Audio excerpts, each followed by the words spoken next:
So Nemo's journey so far, where's he been, what he's done? This is the journey pretty much.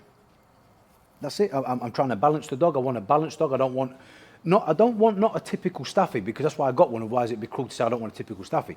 I don't want a typical modern Staffy, which is a dog that's allowed to just jump on a harness, allowed to run up to dogs, stiffens up when it sees dogs, wags its tail over the place, you know, that kind of thing. I don't want that kind of Staffy. I want the Staffy traits that are manageable and lovable. That's what I'm looking for. And what are Staffy traits that are lovable? They're a very affectionate dog. They're excitable. You know, I think they're a cool dog to look at. They can be phenomenal little working dogs, you know, task setters. So if you set a task, it can do it. When I say working dog, I don't mean PP dog. Yeah, I just mean a working dog. I put a task, the dog does it with full gusto and full desire to do the task at an intense level, because they are an intense breed. So I like all that, but I don't want the obsessiveness of the breed. I don't want the overexcitability of the breed.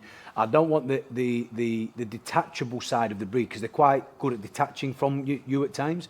So they're the things I'm rounding off. I want him to have good, strong pack drive, which is a desire to follow.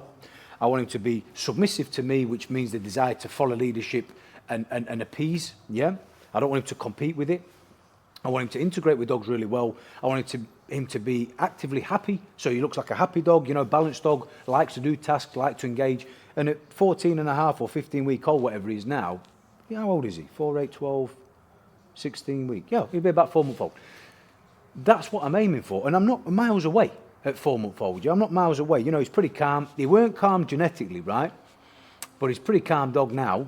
I've got decent control. I've been on a slip lead with him, and I've made the reductions that I think were well due at the time I did them.